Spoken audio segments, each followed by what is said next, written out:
I've got all my old diesels out here. You know, this may be the end of the line. Remember, it was a W123 over 25 years ago that started all this for me, and there they are. These are probably the most desirable of the older Mercedes diesel cars.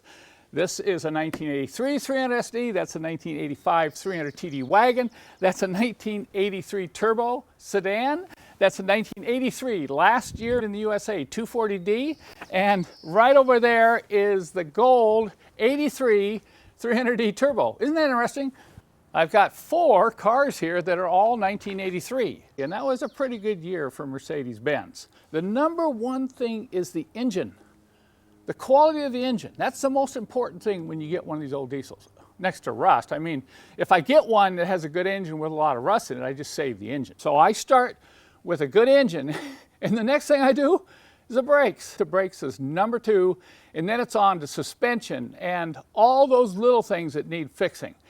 As a tribute to these old diesel engines, I'm going to fire each one of these up and let you hear it run. They have a very unique sound. I don't think there is any engine anywhere in the world that was ever produced that sounds like one of these OM616 or OM617 diesel engines. And the turbo engine that you see here has a really unique sound. And you're going to get to hear that in a minute if you haven't been around these. I know some of you are chuckling and say, oh yeah, I know what you're talking about. I can hear these block or 2 blocks away coming down the road, and I can recognize it as an old Mercedes diesel engine. I'm just going to reach in through the door and fire this thing up, and we'll let you listen to it at idle, because that is where it has its really unique sound, and then I'm going to run it up so you can hear it at speed.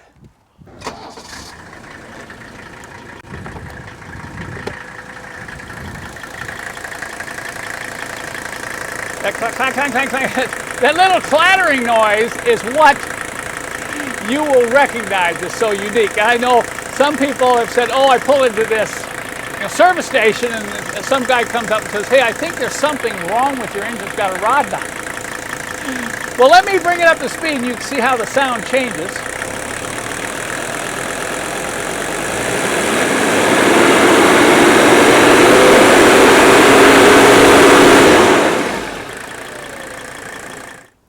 Next up is the engine in my 1985 300 TD wagon. I haven't named this Mercedes yet. It's a recent acquisition, and you'll see a number of different changes in the 1985 models. I'm not going to go over these now. I'll probably do a separate video on that. But those of you who are familiar with these diesels, you'll know that the 85s are kind of unique. Now I'm going to reach in the car again and just fire this thing up with a real short glow.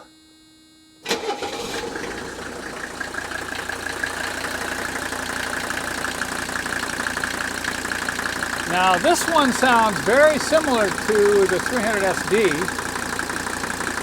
You can hear that distinct rattle of the engine at idle. And now I'm going to bring it up off speed and listen how smooth this engine runs.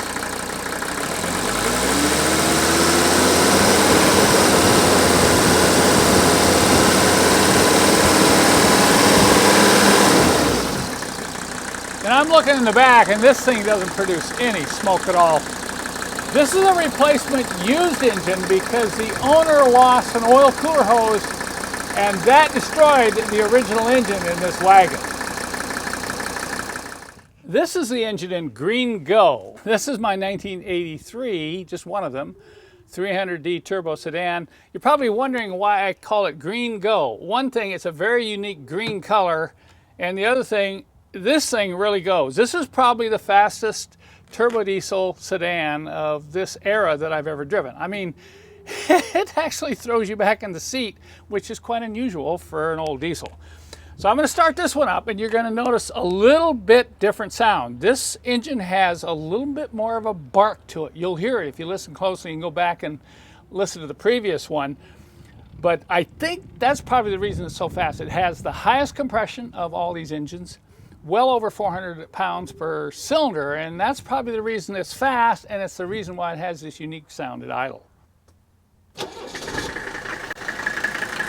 Notice how quickly it fires up too. Can you hear the difference? Now once I bring it off idle, it'll sound very similar to the previous engine.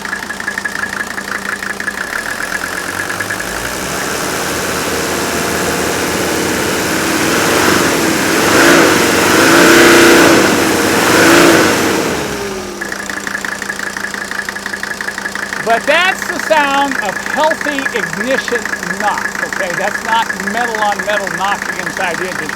That's the sound of a very healthy ignition fire knock sound that these OM617 turbo diesels produce when they're healthy.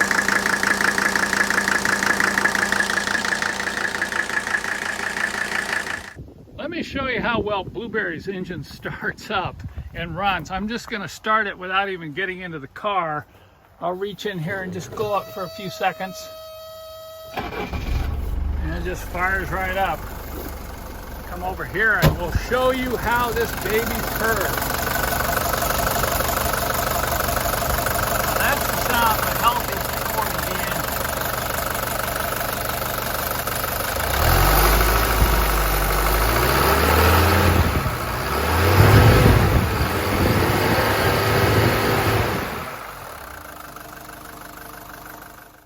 And finally, I want you to listen to the engine in my other 1983 300D sedan, and that's Bubbles, one of my favorites. This is also a very strong engine. It comes right alongside old Gringo in terms of output power and acceleration. But listen to this baby run.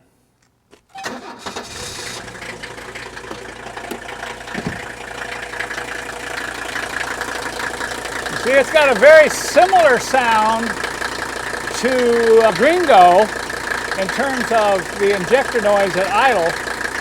You're probably picking up a little bit of squeaking noise. That's going to be the V-belts which need replacing. But watch this thing come off idle.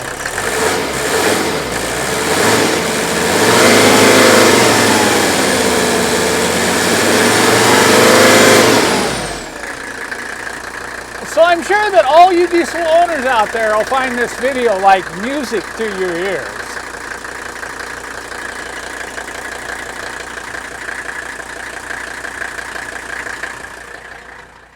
We got Digby over 20 years ago. Digby came back, and now Digby's going to the Caribbean via a long truck ride to Florida and then via boat. We're going to miss Digby, okay?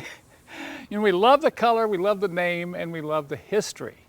And this also is a 1983 model. Can you believe that? And I got to thinking about it. I says, hey, just a minute. I've got more 1983 Mercedes-Benz, and that includes those two right there. So we have a total of 7. So this little white 240D over here is a 1983 240D 4-speed with just 129,000 miles on it. And next to it is my 1983.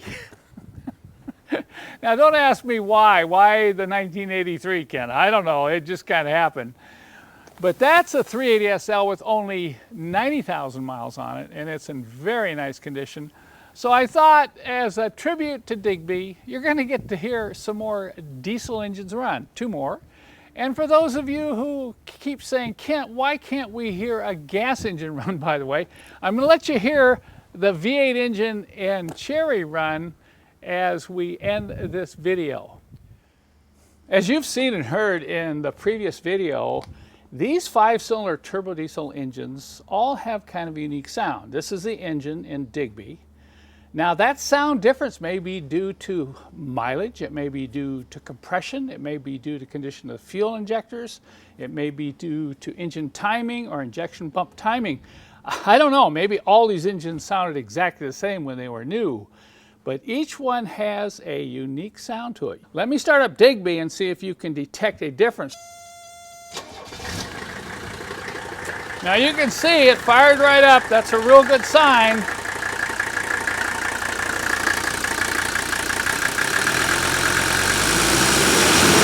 Listen how smooth that runs, coming off idle, about 2,000 RPM.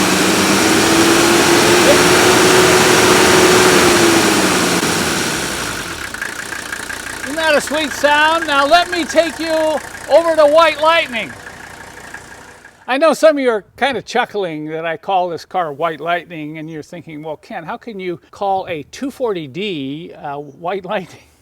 That kind of implies it goes fast. But one reason I chose that name is this is the fastest 240D I've ever driven. Granted, it's a 4-speed, but it has a very strong engine, And I think that's mainly due to the fact it only has 129,000 miles and it has been well maintained. So I'm going to fire up White Lightning's 4-cylinder diesel right now, and you'll immediately be able to hear the difference between this engine and the 5-cylinder turbo diesel. There's no turbocharger on this one. This is normally aspirated 4-cylinder. Here we go.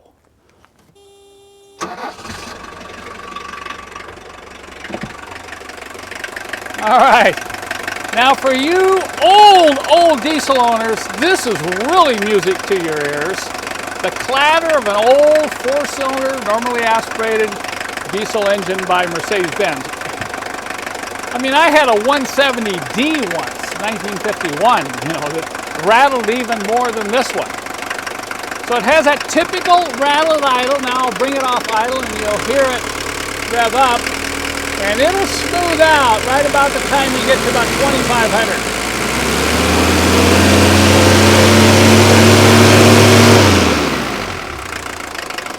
So if you stomp on this thing, it's not going to push you back into seat.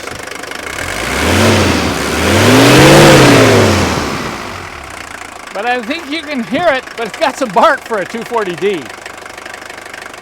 7 1983 cars, and only one of them has a gas engine. Sorry about that. I think it's pretty obvious why I call this car cherry. It's not only the color, but this car is in really cherry condition. Gearheads know what I mean when you say, man, that's really a cherry car. But this is a 3.8 liter V8, 90,000 miles on this car, so it runs pretty well. I haven't had to do a lot to this engine.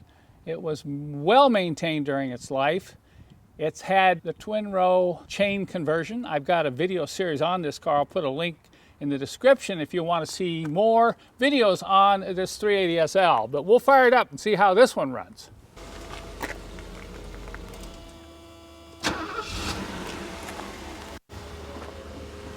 Notice I don't have to glow that one. Look at that. Pretty smooth.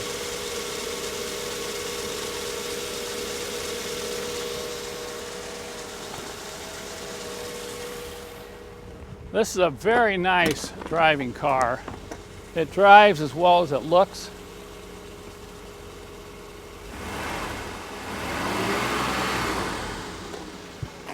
So there you have it.